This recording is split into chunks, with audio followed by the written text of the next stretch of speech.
Academy पर मैं हूं अंकित अवस्थी। कैसे हैं आप? होपफुली सभी लोग एकदम बढ़िया हैं, स्वस्थ हैं। Very good evening. Dilip, Mohit, Keshav, Bhupendra, Abhijeet, Anamika, Vishwasharan, Mahak, Deepak, गौरव, रोशनी, प्रद्युम्न, सुषमा, श्रेया, आशु, सिमरन, सपना, वेरी गुड इवनिंग। मैं एकदम अच्छा हूँ बेटा। एसएससी वाली करंट की क्लास सोमवार से शनिवार कर दो। हाँ बेटा, आइडिया अच्छा है आपका, बट मुसीबत ये है कि फिर हमारे पास खुद के लिए कोई समय नहीं बचता है, क्योंकि संडे के दिन आपकी क्लास, अगले दिन की तैयारी शुरू हो जाती है। थोड़ा सा समय एक वीकेंड वाला हमारे पास शनिवार शाम का बचता है, इसलिए वो शनिवार की छुट्टी की गई। महेश, बहुत बढ़िया बेटा, शाबाश जी। मोहम्मद इरफान, मैंने वैक्सीन लगवा ली। अनिल पटेल लिख रहे हैं आ भी जाओ। कहाँ आना है बेटा? क्लास में तो आ चुका हूँ, अब कहाँ आना है ये बताओ। अभिषेक भैया, गुड इवनिंग। अभिजीत, बहुत सही सर, आप इम्यूनिटी के लिए खाते कहते हैं, धक्का मुक्की नहीं दोस्तों, सर आ गए हैं। हाँ ये भी सही है। विशाल, हो गया? नहीं सुनीता, जरूरी नहीं है एसएससी के लिए लक्ष्मीकांत को इतना डिटेल में पढ़ना। चलिए बहुत बढ़िया, शुरू करें। All well. इम्यूनिटी के लिए क्या खाते हैं? ऐसा कुछ नहीं है यार। साधारण भोजन खाते हैं आप लोगों की तरह। अच्छा, बहुत बढ़िया। आइए बच्चों, एक बार थम्स अप कर दो, सेशन की शुरुआत की जाए। और जो भी विद्यार्थी नए जुड़े हैं उन सभी का स्वागत। जिन विद्यार्थियों को नहीं पता कि कैसे कंटेंट को डाउनलोड करना है, उन्हें मैं बता दूं कि अनअकैडमी पर आप जो भी कंटेंट देखते हैं वो सारे कंटेंट के अंदर आपको क्लास के बगल में 3 डॉट्स दिए जाते हैं। उन 3 डॉट्स पर क्लिक करके आप कंटेंट को डाउनलोड कर सकते हैं। ठीक है, अभी मैं दिखाता हूँ आपको डाउनलोड करके, फिर उसके बाद हम आगे बढ़ेंगे। एक पैनिक सिचुएशन में अपने को ठीक कैसे रखें। हाँ अच्छा, हाउ टू कीप पॉजिटिव। देखो बेटा, जितने भी लोग इस समय कोरोना से पीड़ित हुए हैं वो सभी सही हुए हैं और सही हो सकते हैं। थोड़ी सी साइंस को अगर हम समझ लें तो, और साइंस बहुत बेसिक सी है, और वो बेसिक साइंस ये है, हम लोगों ने अक्सर पढ़ा है जब भी कोई आपातकालीन सिचुएशन आती है, मैं सुबह वाली क्लास में भी समझाया हूं और आजकल हर क्लास में इस लाइन को दोहराऊंगा, समझाऊंगा, ताकि वो इस बात को अच्छे से समझ पाए और फिर हम क्लास को आगे बढ़ाएंगे। यदि मालूम हो आप लोगों को तो अपने शरीर में ना एक आपातकालीन हार्मोन होता है, जिसे इमरजेंसी हार्मोन कहते हैं। आपातकाल के समय जो हार्मोन स्रावित होता है, जिसको आप एड्रेनलिन कहते हैं। एड्रेनलिन, जो एड्रेनलिन हार्मोन है, इसकी खासियत क्या होती है? इसकी खासियत ये होती है कि जब ये हार्मोन स्रावित होता है तो ये हमें डर दूर करता है। जैसे कुत्ता पीछे दौड़ने लग जाए, हमें एग्जाम हमारे सामने आ जाए, या कोई भी परिस्थिति हमारे सामने आ जाए, तो ये घबराहट के समय स्रावित होने वाला हार्मोन है जो हमारा शरीर खुद से रिलीज करता है। ठीक है, और ये एड्रेनलिन हार्मोन करता क्या है? जैसे गाड़ी को जब बहुत तेज भगाना होता है तो बहुत तेज रेस मारते हैं ना अपन, तेज रेस मारते हैं, धूम धूम करके निकालते हैं। अगर आपने कभी बाइक चलाई हो, तो बाइक हो या कार हो, जब भी गाड़ी ऐसा लग रहा होता है कि तेज निकालनी है, ओवरटेक करनी है, तो आप बहुत तेज उसको घिस्सा मारते हैं, उसमें वो ज्यादा फ्यूल कंज्यूम करती है। और हमारे शरीर का जो फ्यूल है वो फ्यूल ऑक्सीजन है। और ऑक्सीजन जो है वो फ्यूल को यूज कैसे करता है? जो हमने खाना खा रखा है, भोजन खा रखा है, उसको बर्निंग में काम आता है ऑक्सीजन। तो ऐसी स्थिति में जब हम कोई आपात सिचुएशन में होते हैं तो हमारे हार्मोन्स ऑक्सीजन का उपयोग ज्यादा करते हैं। क्यों करते हैं? क्योंकि आपात स्थिति में मेटाबॉलिज्म की रेट बढ़ जाती है, और जब मेटाबॉलिज्म की रेट आपात स्थिति में यानी इमरजेंसी सिचुएशन में बढ़ती है तो हम लोगों को ज्यादा ऑक्सीजन की आवश्यकता होती है, जिससे हमारी सांस फूलने लगती है। तो आप में से जो भी विद्यार्थी या कोई भी परिवारजन आपके घर में भी अगर कोरोना को लेकर चिंतित है, तो सबसे पहले उसे स्ट्रेस ना समझे, उसे एक बीमारी समझे कि ठीक है बीमारी है तो सही हो जाएगी। स्ट्रेसफुल सिचुएशन में आपके यहाँ जब ये हार्मोन निकलने लगेगा तो वो मेटाबॉलिज्म बढ़ाएगा। उस समय पर आपने जो भोजन ले रखा है उसके लिए ऑक्सीजन की डिमांड बढ़ेगी। ऑक्सीजन पर्याप्त मात्रा में ना मिल पाने के कारण आपकी सांस फूलेगी, आपका ऑक्सीजन लेवल डाउन हो जाएगा। क्यों डाउन हो जाएगा? क्योंकि भोजन को ज्यादा ऑक्सीजन की आवश्यकता है, उतना मिल नहीं रहा है। जितना मिला उसने कंज्यूम कर लिया, तो फेफड़ों के लिए, ब्लड के लिए अभी ऑक्सीजन की कमी है। तो ऐसी स्थिति में आपके नंबर गिरे हुए दिखाई देते हैं। तो आप सबसे निवेदन है कि कोरोना चिंताजनक नहीं है अनटिल अनलेस आप उसे चिंताजनक नहीं बना देते। जो भी लोग आपको हॉस्पिटलाइज हुए दिख रहे हैं, उन्होंने एक लापरवाही ये करी कि जब बिगिनिंग में सिचुएशंस उनके सामने आई या जिस समय उनको कोरोना सिम्टम्स आए, उन्होंने उस समय उन्हें लाइटली लिया। उन्हें लगा सर्दी खांसी जुकाम है, चल जाएगा काम। तो डॉक्टर का प्रेस्क्रिप्शन तुरंत लेना है जैसे ही बीमारी का पता चले। बेसिक गिनती की 4-5 दवाइयां हैं, हर डॉक्टर उन्हें बता देता है, और बस नियमबद्ध तरीके से अपने आप को शांति देनी है। आराम से ये जंग जीत जाओगे। मैं कोशिश भी कर रहा हूं कि अपने किसी सेशन में जो कोरोना से जीत के लोग निकले हैं उनकी कहानियां आपसे साझा करूं, ताकि आपके अंदर एक सकारात्मक भाव पैदा हो और आपके मन से जो डर है वो खत्म हो। ठीक है। हाँ, और 5G के बारे में आज शाम को 5:30 बजे, मैं 7:30 बजे इशू कर रहा हूं। जो विद्यार्थी ये पूछ रहे हैं कि 5G की टेस्टिंग से कोरोना फैल रहा है, तो मैं उसके बारे में सेशन कर रहा हूं शाम 7:30 बजे, देख लीजिएगा। गजब ही चीज बना दिया है। चले शुरू करते हैं। हाँ जी, तो हमने कहा था आपसे कि मैं मेरे प्रियम्बल के अंदर आप लोगों को कुछ शब्द पढ़ाऊंगा। उन शब्दों में मैंने आपसे कहा था कि 3 शब्द हैं जो मैं आपको बाद में पढ़ाऊंगा, पूरा एक दिन लूंगा पढ़ाने में। वो 3 शब्द पढ़ाने का समय आ चुका है आज। तो हम आइए आपके सामने उन तीनों शब्दों को अच्छे से डिस्कस करते हैं। हाँ, बहुत डिप्रेस्ड कौन है, कौन बालक है ये? विश्वास रंजन, अजीब हो रहा है मेरे साथ, पढ़ाई में मन नहीं लगा। बेटा बिल्कुल परेशान होने की जरूरत नहीं है ना। मैं आपकी परिस्थिति समझ सकता हूँ, इवन मेरे साथ भी बहुत ऐसा होता है। और मतलब जो आप सिचुएशन से गुजर रहे हैं, आपसे ज्यादा परिवार मेरा बड़ा है, क्योंकि मेरे परिवार के आप भी सदस्य हैं। आपको जब परेशानी होती है तो मुझे भी परेशानी होती है। फिर भी सकारात्मक रहने का तरीका यही है कि ये परिस्थितियां हैं और प्रकृति हमारा एक परीक्षा ले रही है, और उस परीक्षा में हमारे लिए एक टास्क दिया हुआ है कि आप आउट हो जाएंगे। एक खेल खेल रही है प्रकृति हमारे साथ, आप आउट हो जाएंगे यदि आपने नियम तोड़े। और नियम है, मास्क लगा के चलना है, सोशल डिस्टेंसिंग रखनी है, और आपको सैनिटाइजेशन का उपयोग करना है। आप आउट हो सकते हैं अगर आपने इनमें से कोई भी नियम तोड़ा। जैसे अपन वीडियो गेम खेलते हैं तो वैसा होता है ना, तो इस समय नेचर हमारे साथ गेम खेल रही है। तो इस नेचर की गेम में आप सभी लोग जो है वो अच्छे से पार्टिसिपेट करिए और डेफिनेटली विनर बन के निकलिए, बहुत प्राउड फील होगा। ठीक है बेटा, आइए। 3 शब्द हैं जो मुझे आपको सिखाने हैं, और वो कौन कौन से हैं? हाँ, अब लास्ट में मैं एक बार बात कर लूंगा सबसे, अदरवाइज बातचीत बहुत ज्यादा हो जाएंगी। प्लीज ध्यान से सुने। 3 शब्द मुझे आज आपको सिखाने हैं। एक शब्द है साथियों समाजवाद। पहला शब्द, मैंने आपसे कहा था कि ये शब्द अक्सर मेरे से बहुत ज्यादा समय मांगते हैं। दूसरा शब्द है मेरे प्यारे साथियों सेक्युलरिज्म, और तीसरा है आरक्षण। ये 3 शब्द पर मुझे आज टिप्पणी करनी है। मैंने पहले ही कहा था, और मैंने ये कहा था कि ये वाली जो चीज है ये बहुत ज्यादा महत्वपूर्ण है ना। चलिए, तो एक एक करके सारी बातों को डिस्कस करते हैं। सबसे पहले हम चर्चा कर रहे हैं समाजवाद की। क्या है आफ्टर ऑल समाजवाद? समाजवाद की क्या है फिलॉसफी, जिसे 42nd कॉन्स्टिट्यूशनल अमेंडमेंट 1976 के माध्यम से हमारे प्रियम्बल में जोड़ा गया। क्या हम पहले समाजवादी नहीं थे? समाजवाद आफ्टर ऑल है क्या, कैसी है ये फिलॉसफी, इसे समझने का प्रयास करते हैं।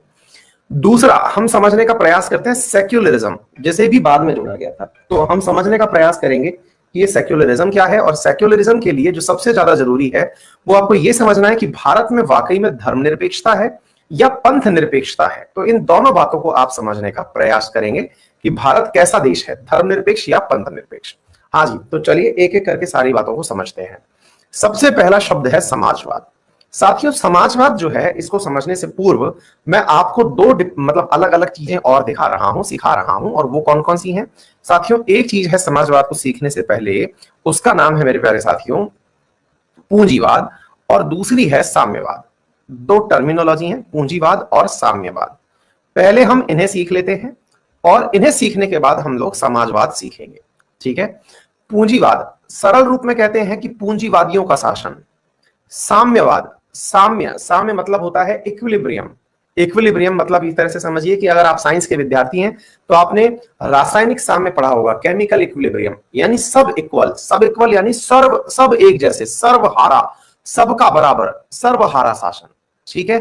तो दोनों के अंदर आपको अगर मालूम हो तो पूंजीवाद पूंजीवादियों का शासन, यानी कि जिनके पास धन है उनका शासन, पूंजी के साथ, यानी कैपिटलिज्म।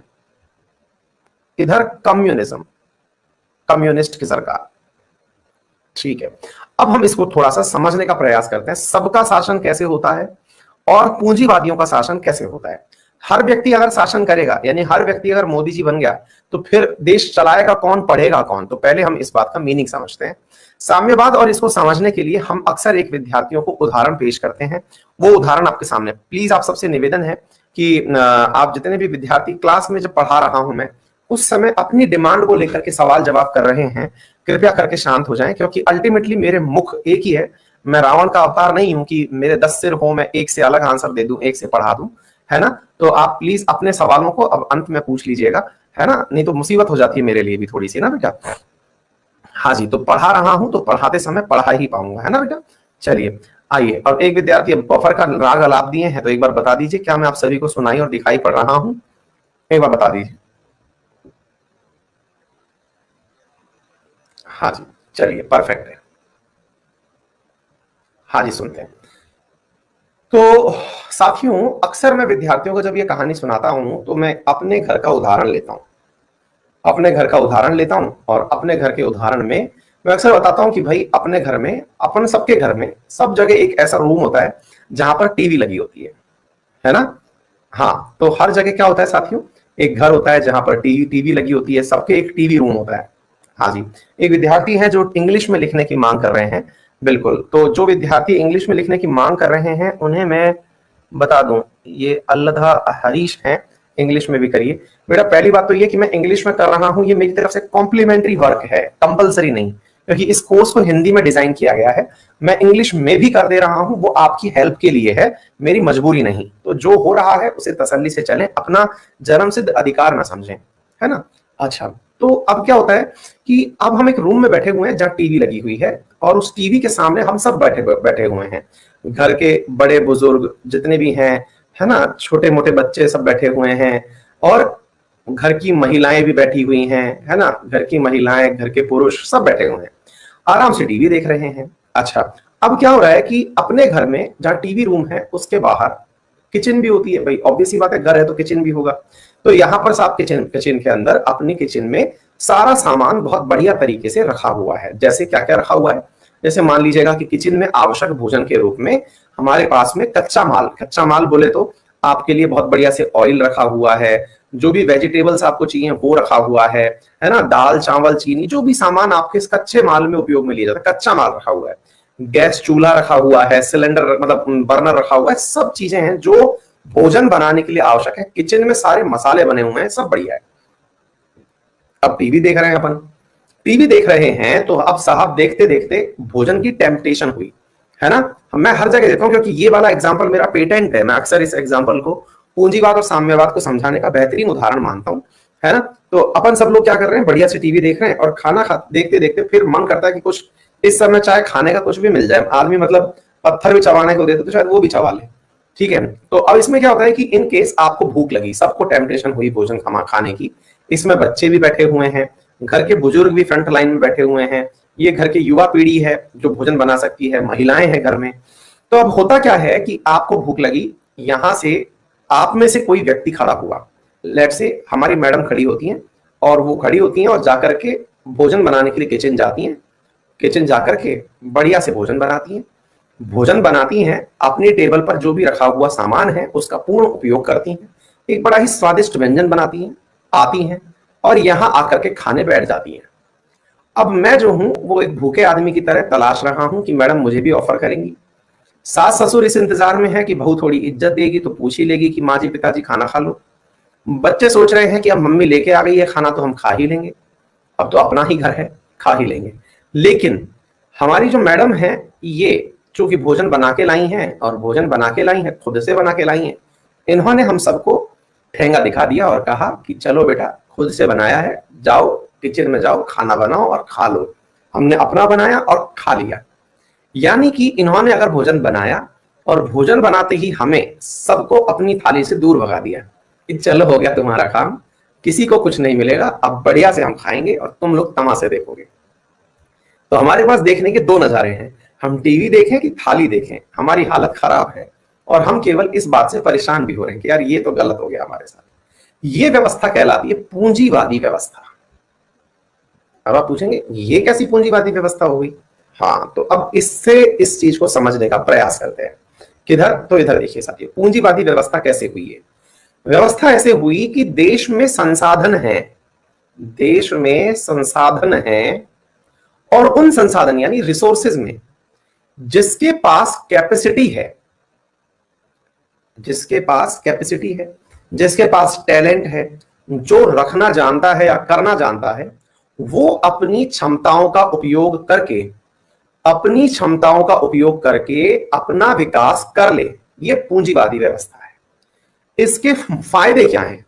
आपको आता था करना, क्या करना आता था? भोजन बनाना आता था, आपने भोजन बनाया, खा लिया।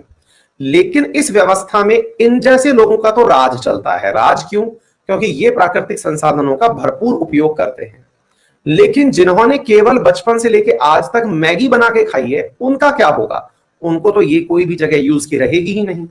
अर्थात देश के प्राकृतिक संसाधनों पर जो समर्थ है उसका तो शासन हो गया, लेकिन हाँ जैसे कि सर है ना, लेकिन आप जैसे लोग जिन्हें भोजन बनाना नहीं आता या जिन्हें प्राकृतिक संसाधनों का दोहन नहीं आता, उन लोगों के लिए तो ये व्यवस्था यूजलेस है।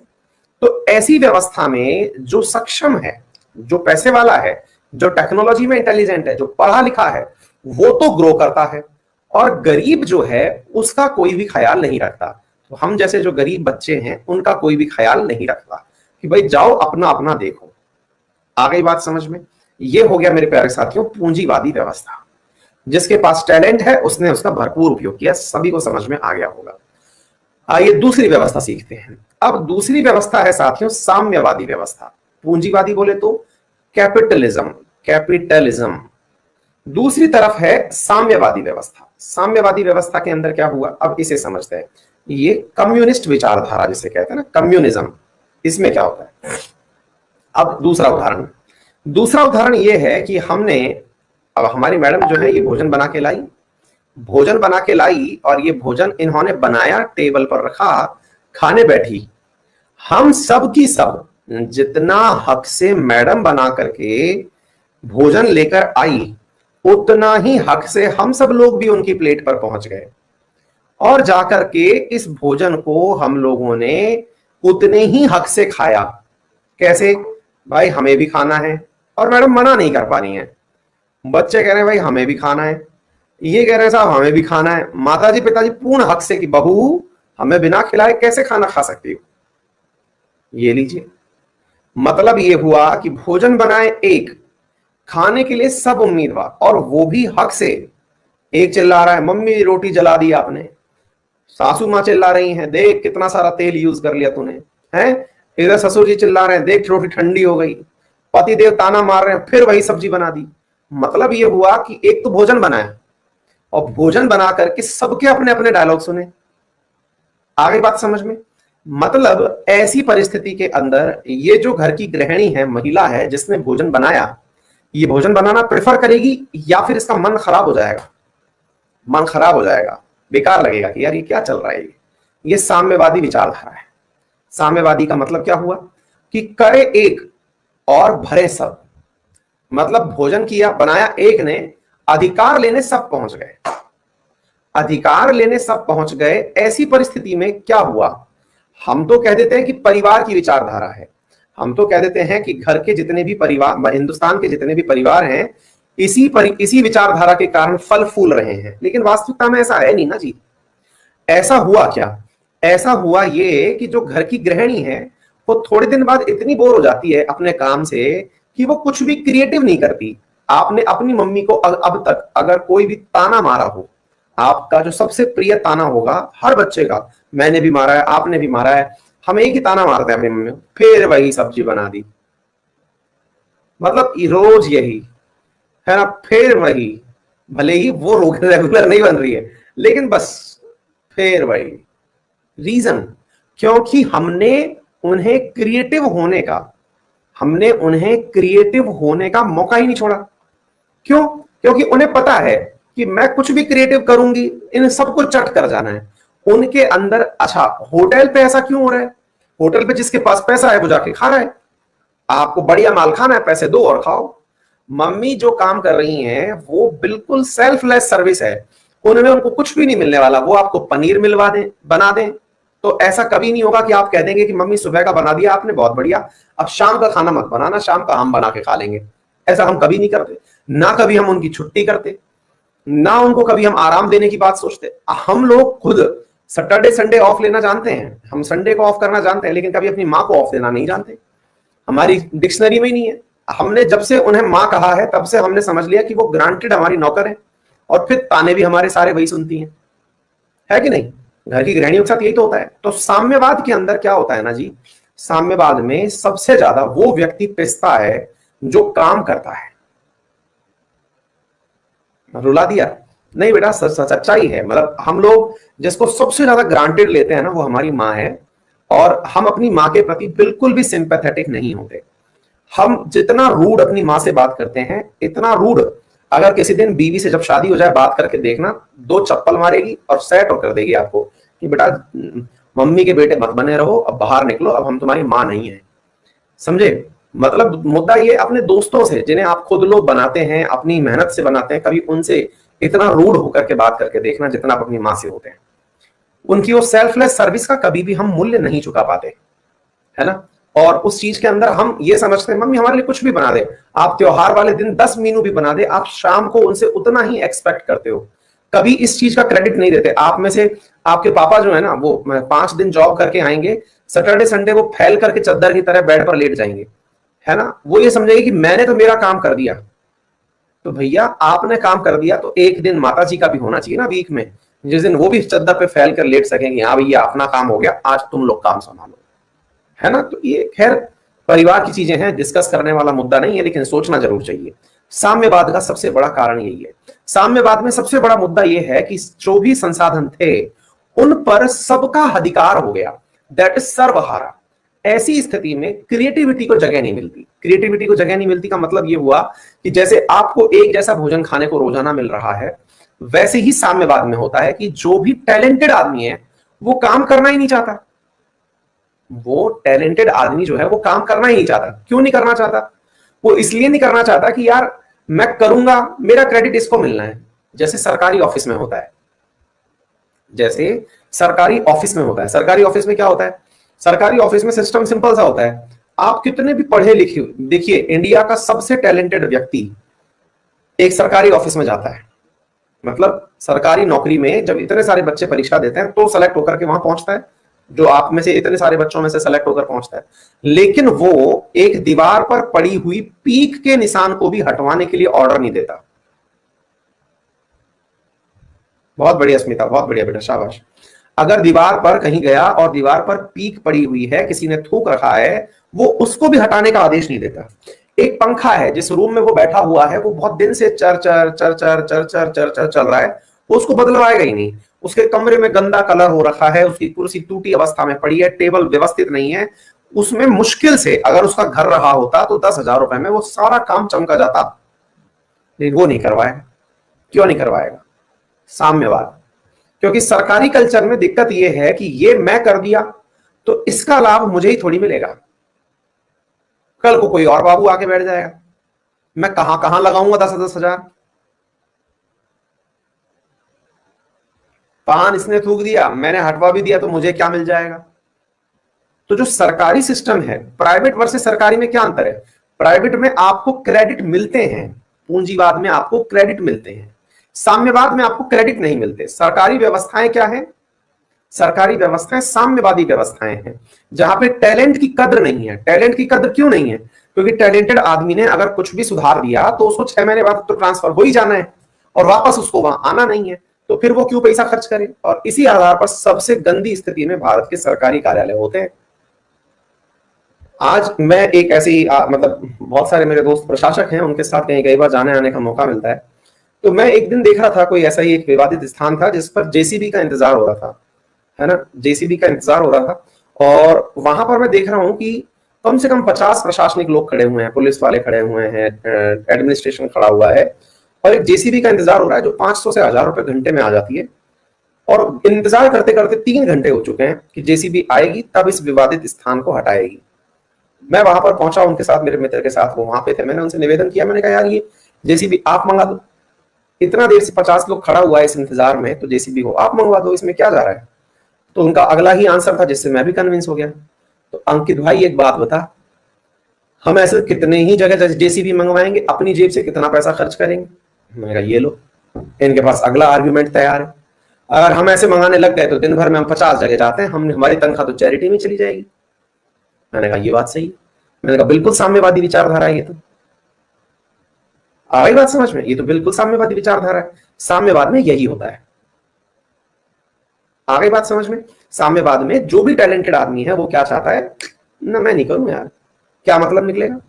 आ गई बात समझ में? इसलिए तरक्की कहां नहीं होती। सरकारी ऑफिस को केवल सप्लीमेंट्री ऑफिस समझा जाता है कि ये सहायता करेंगे, ग्रोथ नहीं करेंगे। इसलिए प्राइवेटाइजेशन इस जगह बूम करता चला जा रहा है। प्राइवेटाइजेशन में क्या होता है? क्यों प्राइवेटाइजेशन इतना ऊपर चला जा रहा है, पूंजीवादी व्यवस्था, क्योंकि इस समय पर हर व्यक्ति जो टैलेंटेड है उसके काम को एप्रिसिएशन मिलता है।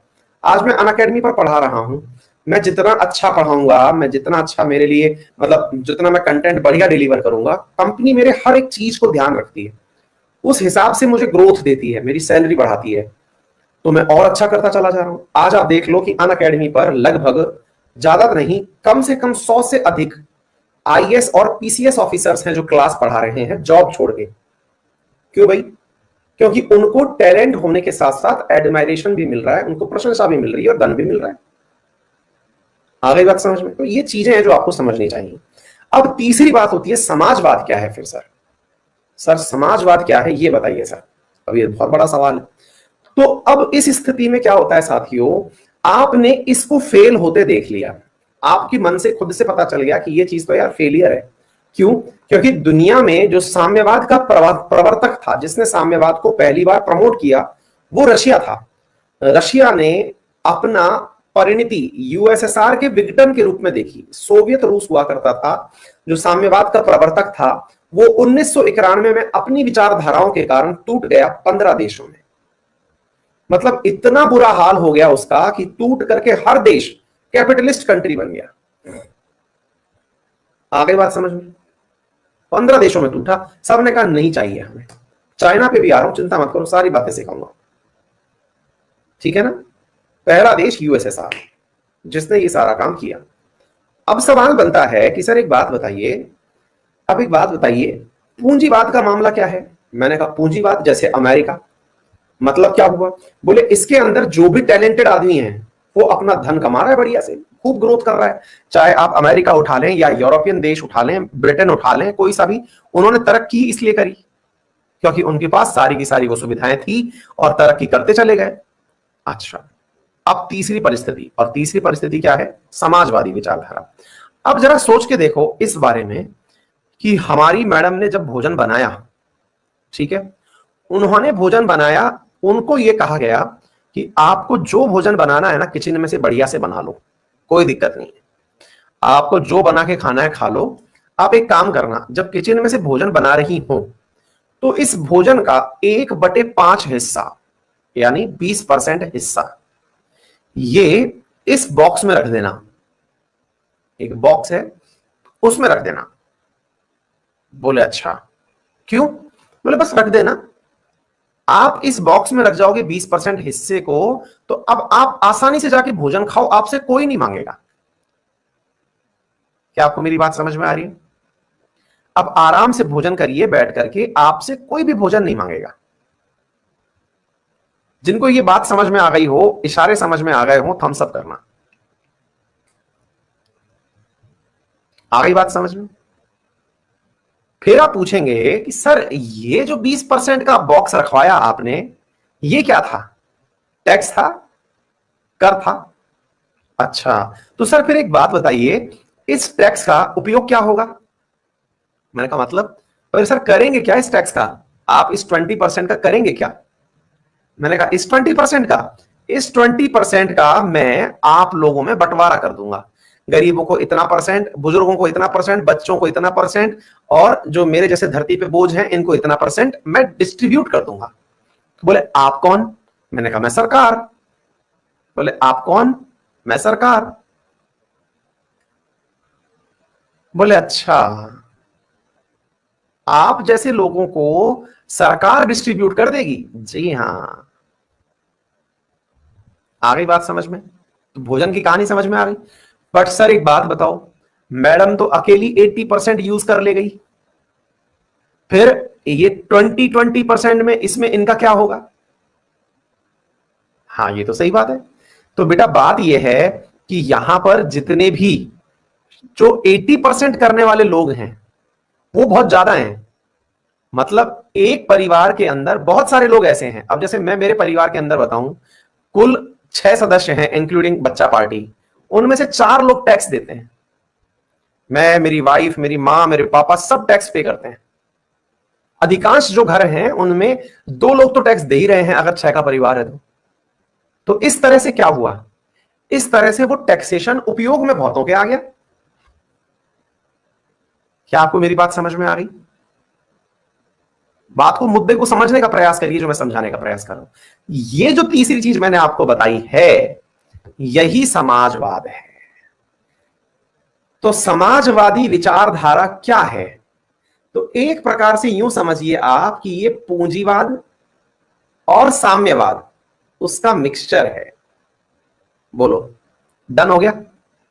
जिसमें पूंजीवादी यानी जिसके पास टैलेंट है, जैसे अडानी, अंबानी, टाटा, बिड़ला, जिनके पास टैलेंट है, वो सरकार के संसाधनों का, चाहे फिर वो देश के तेल का संसाधन हो, कोयले के हो, लोहे के हो, इस्पात के जो भी हो, उन सबका दोहन करते हैं और अपनी कमाई का 30-30% तक टैक्स देते हैं।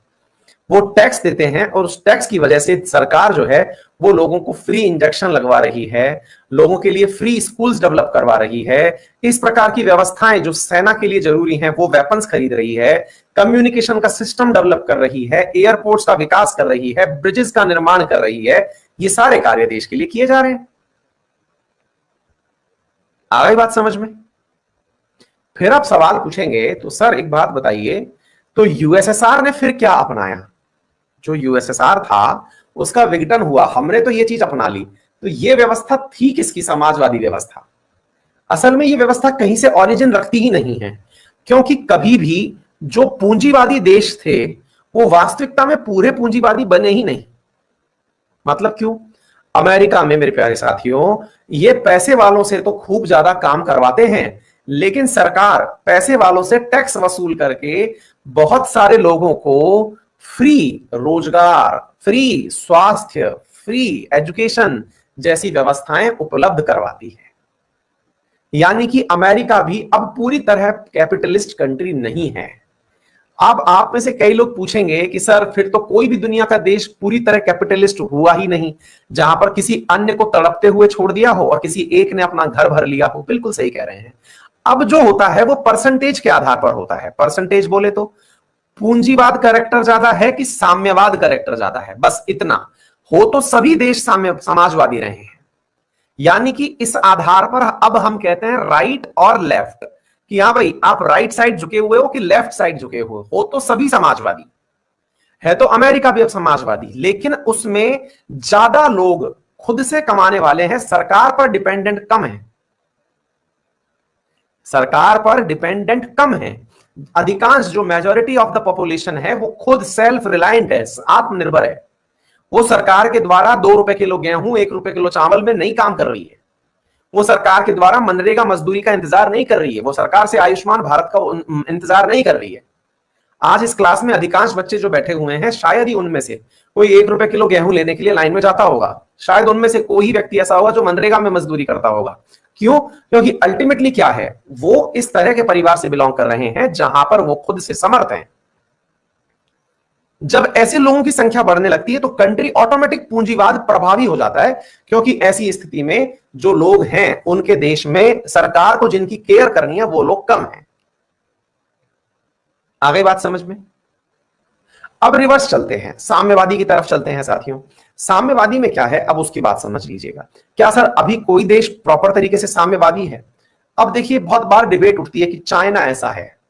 साथियों, चाइना ने जिस प्रकार का व्यवहार अपनाया, वो व्यवहार ना तो मार्क्स के द्वारा बताया गया था, ना लेनिन के द्वारा बताया गया था। वो उनके राष्ट्र निर्माता माओ के द्वारा बताया गया था, और वो माओवाद कहलाता है।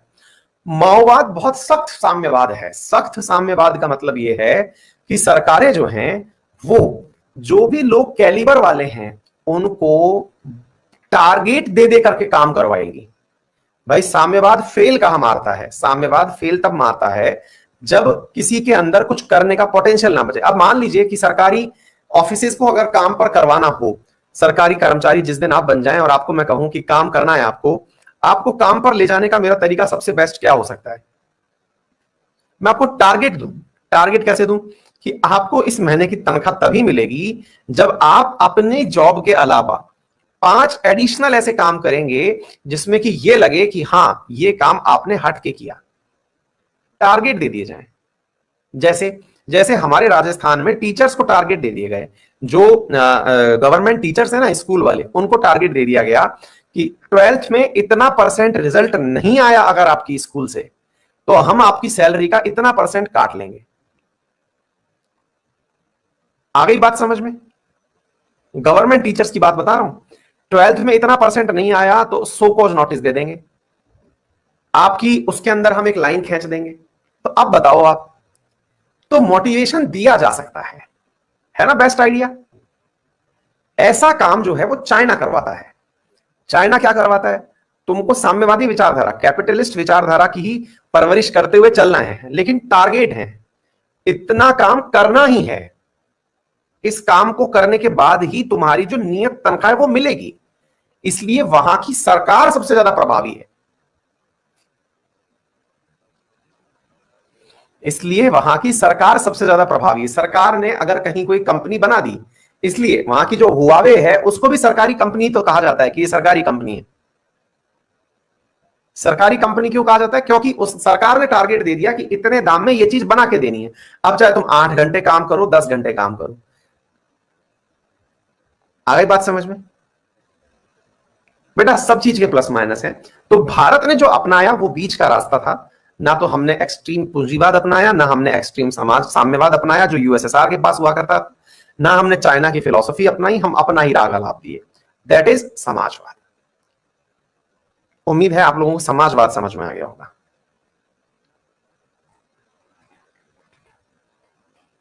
अब दूसरी विचारधारा, और वो दूसरी विचारधारा है साथियों धर्मनिरपेक्ष। एक शब्द है जो मैं आपको सिखाना चाह रहा हूं, सेक्युलरिज्म। ये धर्मनिरपेक्ष है या पंथ निरपेक्ष, इस बात को लेकर के बहुत डिबेट होती है। लेकिन आप में से कई लोग तो यही जानना चाहेंगे, सर ये होता क्या है, हमें तो यही नहीं पता, है ना। हाँ जी, अभी हम दोनों बातें सिखाते हैं। साथियों, आप देश के अंदर रहते हैं, सरल रूप से समझने का प्रयास करें, और आपसे कहा जा रहा है कि आपका जो भी धर्म है, जो भी धर्म है, एक्स वाई जेड, आप हिंदू हैं, मुस्लिम हैं, सिख हैं, जो भी हैं, आप एक देश में रहते हैं, आपका जो भी धर्म है, हिंदू, मुस्लिम, सिख, ईसाई, इससे देश को कोई फर्क नहीं पड़ता। कोई फर्क नहीं पड़ता से मतलब है, आपको अगर हिंदू धर्म मानना है हिंदू माने, आपको धर्म नहीं मानना है ना माने, आप मुस्लिम फेथ फॉलो करते हैं करें, देश को इससे कोई फर्क नहीं पड़ता। आपको हमारे देश से कोई भी प्रकार का ऐसा अवरोध नहीं मिलेगा जिसकी वजह से आप अपने धर्म को फॉलो करने में किसी भी प्रकार की बाधा फील करें। ऐसा देश सेक्युलर कंट्री कहलाता है। मतलब वो देश जो ना तो किसी धर्म का प्रमोशन करता है, ना ही किसी को धर्म मांगने से रोकता है, सेक्युलर कहलाता है। लेकिन ये सेक्युलर दो प्रकार का होता है। कैसा सेक्युलर, एक होता है सकारात्मक सेक्युलर और एक होता है नकारात्मक सेक्युलर। अब ये क्या मीनिंग होता है, आइए मैं आपको बताता हूं। साथियों, फिर मैं इस बात पर आऊंगा धर्मनिरपेक्ष और पंथ निरपेक्ष, तो पहले दो शब्द सीख लेते हैं। सकारात्मक सेक्युलर एक ऐसी सेक्युलर व्यवस्था, एक ऐसी व्यवस्था जिसमें राज्य यानी जो जिस देश में आप रह रहे हैं वो देश ये कहे अपने रहवासियों से कि आपको जो भी धर्म फॉलो करना है करिए, मैं आप लोगों को जो आवश्यक सुविधाएं होंगी वो भी उपलब्ध कराने का प्रयास करूंगा। फिर से समझिए, मेरा खुद का कोई धर्म नहीं है, मतलब मैं बीइंग एन इंडिया, मेरा खुद का कोई धर्म नहीं है, ना मैं हिंदू हूं, ना मैं मुस्लिम हूं, ना मैं सिख हूं, ना मैं ईसाई हूं। लेकिन आपको अगर गुरु तेज बहादुर की जयंती मनानी है तो मनाने के लिए मुझसे अगर आपको चाहिए कि मैं कोई सुविधा उपलब्ध कराऊं तो मैं कराऊंगा। आपको रमजान का पर्व मनाना है, आपको चाहिए कि रात को मार्केट खोला जाए, बिल्कुल खोलूंगा। आपको दिवाली पर त्योहार मनाना है तो मनाइए, आपको रात को लाइट चाहिए, इलेक्ट्रिसिटी 24/7 डे चाहिए, बिल्कुल उपलब्ध करवाऊंगा। आपको जिंगल बेल क्रिश्चियन के वो बनाना है, क्या कहते हैं उसको, क्रिसमस डे बनाना है, बनाइए, मैं उस दिन छुट्टी कर दूंगा, आराम से छुट्टी बनाइए। आ गई बात समझ में, आ गई बात समझ में। कहने का मतलब क्या हुआ, कहने का मतलब हुआ देश कह रहा है कि आपको जो मुझसे चाहिए ले लो, आप अपने धर्म का अच्छे से पालन करो। सकारात्मक, हर किसी का प्रमोशन करना, आपको चाहिए आप बताओ मुझसे क्या। लेकिन यदि आप ये एक्सपेक्ट करो कि भाई इस देश में मेजोरिटी में हिंदू रहते हैं तो मैं केवल हिंदुओं की ही बात सुनूंगा, ये गलत हो जाएगा। क्या आपको मेरी बात समझ में आ गई?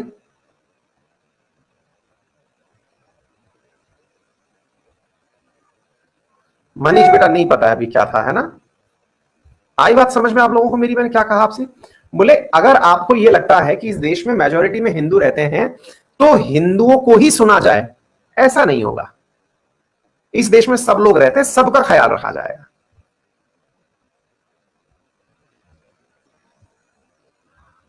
डन? अच्छा, अब दूसरे देश में चलते हैं। वो क्या है? दूसरा है नकारात्मक। नकारात्मक में क्या है? नकारात्मक में है कि सब लोग एक जैसे हैं, सब लोग एक जैसे हैं। जैसे फ्रांस में सब लोग एक जैसे हैं, यानी कि सब लोग स्कूल जाके पढ़ते हैं। तो स्कूल जाकर के उस मुस्लिम बच्चे को भी पढ़ना है जो ईसाई बच्चे की तरह स्कूल जा सकता है, जो इतनी उम्र का है कि 3 से 5 साल का हर बच्चा फ्रांस में अगर स्कूल जाता है तो फिर आप मुस्लिम हो, सिख हो, हिंदू हो, जो भी हो, आपको अपने बच्चे को स्कूल भेजना है। आपको जो फेथ फॉलो करना है करिए, लेकिन राज्य ने यह कह रखा है कि आप अपनी चीज को प्रमोट नहीं कर सकते। राज्य का कोई धर्म नहीं है, राज्य का केवल राज्य धर्म है। राज्य धर्म का मतलब यह हुआ, राज्य कहता है कि शासन व्यवस्था मेरा धर्म है, वो मैं वही फॉलो करूंगा, तो वो शासन व्यवस्था फॉलो कर रहा है। राज्य जो है वो शासन व्यवस्था फॉलो कर रहा है, लेकिन वो सबके लिए एक जैसी है, यानी कि एक जैसा राग। जैसे अपने पापा मम्मी जब अपन को पीटते हैं बचपन में, अगर आपको कुटाई पिटाई याद हो आपकी, तो याद होगा कि गलती चाहे छोटा वाला भाई करे या बड़ा वाला भाई करे, बड़ी बहन करे, छोटा भाई करे, कोई करे, पिटाई दोनों की होती थी।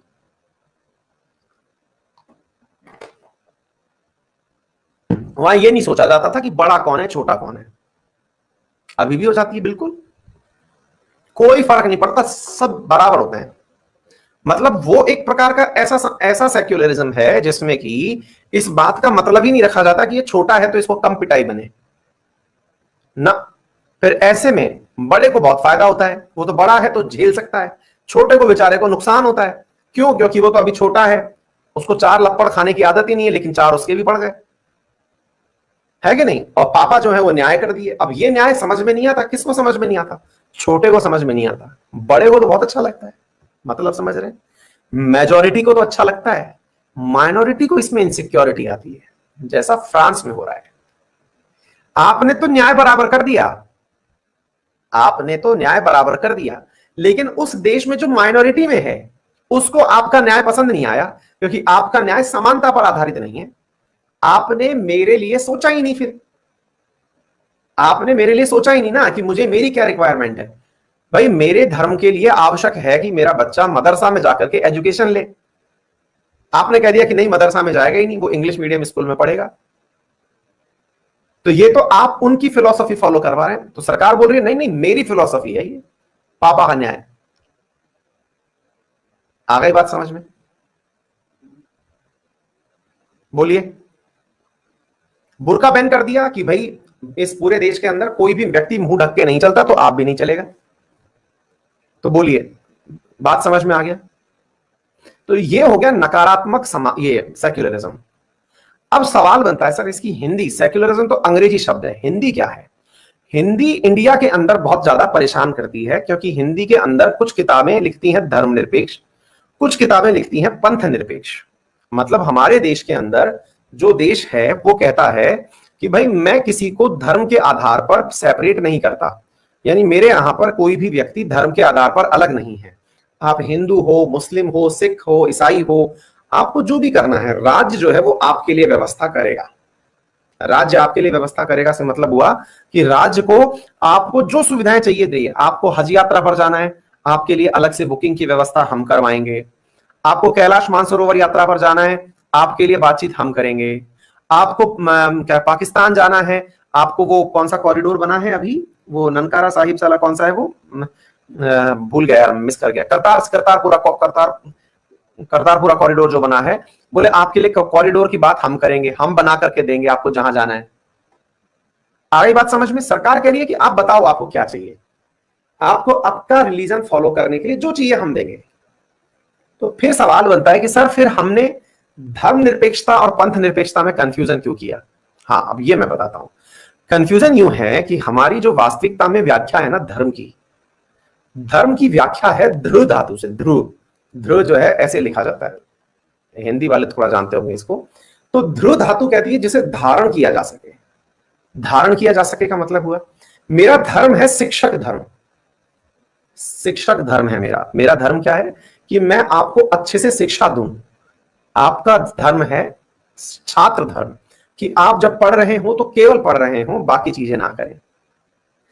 जो शासन कर रहे हैं उनका राजधर्म है, जो पेरेंट्स हैं उनका मतलब पितृ धर्म है। सबका अपना अपना धर्म है। हमारे यहां धर्म का अर्थ कर्म से होता है। हमारे यहां धर्म का मतलब हिंदू मुस्लिम सिख ईसाई से नहीं होता है। हमारे यहां धर्म ड्यूटी है, कर्तव्य है। आ गई बात समझ में? तो आप मुझे मेरी ड्यूटी से विमुख नहीं कर सकते। अर्थात जो धर्मनिरपेक्षता है वो वास्तविकता में धर्मनिरपेक्षता है ही नहीं। तो फिर क्या है? वो पंथ निरपेक्षता है। हिंदू मुस्लिम सिख ईसाई जो हैं हमारे यहां पर वो सेक्ट्स हैं, पंथ हैं। उन्हें इंग्लिश में सेक्युलरिज्म बोला जा रहा है। अब हमारे यहां दिक्कत क्या है कि हम लोग मुस्लिम धर्म, सिख धर्म, हिंदू धर्म ये शब्द बोलते हैं, जो कि गलत है। ये पंथ हैं, मजहब हैं, सेक्ट्स हैं, SECTS सेक्ट्स। धर्म क्या है? धर्म तो हर चीज का धर्म है। एक खिलाड़ी का धर्म है देश के लिए खेले तो वो खेले। आ गई बात समझ में? बोलिए। तो हमारा देश पंथ निरपेक्ष देश है, धर्म निरपेक्ष देश नहीं है। लेकिन बहुत सारी पुस्तकों में इस धर्म का, इस शब्द का जो मीनिंग है ना, ये बहुत ज्यादा स्लैंग वर्ड में धर्म निरपेक्ष लिख दिया जाता है। लेकिन आप लोग सेक्युलरिज्म जहां लिखा आ जाए उस चीज को मान के चलिए। जब भारत की बात हो रही हो तो वो पंथ निरपेक्षता की बात कर रहा होता है। अक्सर में ये सवाल बहुत सारी किताबों में, बहुत स्टैंडर्ड टेक्स्ट बुक में भी कई जगह धर्म निरपेक्ष लिखा मिल जाएगा, कई जगह पंथ निरपेक्ष लिखा मिल जाएगा। लेकिन आप लोग क्या कीजिएगा कि मतलब सेक्युलरिज्म शब्द को पकड़ के चलिए। हमने सेक्युलरिज्म अपनाया था। हमारे देश में तो ये दोनों एक ही हो रखे हैं। वास्तविकता में पंथ निरपेक्ष ज्यादा ब्रॉडर टर्म है, धर्म निरपेक्ष छोटी चीज है। तो उम्मीद है आपको बहुत बड़े बड़े वो चीजें समझ में आ गई होंगी। एक विद्यार्थी बोल रहे हैं ऐसा लग रहा है जैसे सत्संग चल रहा है,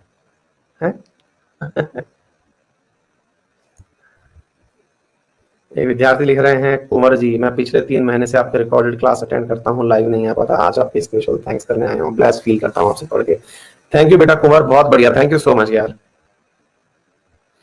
नमन पूछ रहे हैं गांधी जी किसको चाहते थे, कैपिटलिस्ट को या साम्यवाद को, और उनके अगेंस्ट लोग क्या चाहते थे?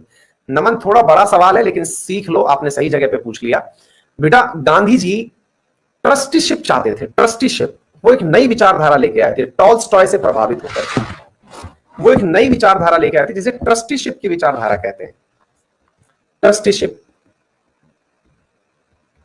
ये एक नई विचारधारा थी जो गांधी जी चाहते थे। इसमें क्या था? गांधी जी इसमें यह कहा करते थे कि जो काबिल है, ध्यान से सुनिए, जो काबिल है यानी कि जिसके पास टैलेंट है वो खूब कमाए। क्या आपको मेरी बात समझ में आ रही है? जो काबिल है वो खूब कमाए, लेकिन जब कमा करके जब अधिक धन कमा ले तो अपने उपयोग लायक धन को अपने पास रखे, बाकी जो चीजें हैं वो राज्य को सौंप दे ताकि राज्य उन्हें गरीबों को दे सके। गांधी जी ने टैक्सेशन की अवधारणा को प्रमोट नहीं किया। गांधी जी ने विनोबा भावे की तरह, जो कि भूदान कार्यक्रम चलाने वाले थे, उनकी तरह चीज को प्रमोट किया। क्या? कि भाई आप केवल इतना सा करिए कि आपने जितना कमाना है। यही कारण है ना कि वो क्या कहते हैं, घनश्याम दास बिड़ला जो हैं उनको गांधी जी अपना 5वां पुत्र कहते थे। ठीक है, टाटा वगैरह, गांधी जी ने इनको खूब प्रमोट किया था कि भाई जिनको अपने पास में धन रखना है, जितनी जरूरत है उतना शब्द रखिए, उतना धर्म रखिए, धन रखिए, बाकी जो धन है वो उन लोगों को दे दीजिए। हाँ, जमनालाल बजाज को सॉरी, क्लियर?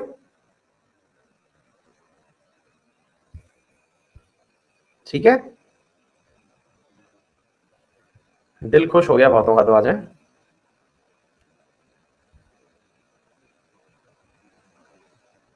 हाँ, प्रशांत ने कहा कि दंगे इसलिए होते हैं क्योंकि सेक्युलरिज्म में किसी एक धर्म को फेवर कर दिया जाता है। बिल्कुल, वो सबकी मान्यताएं हैं।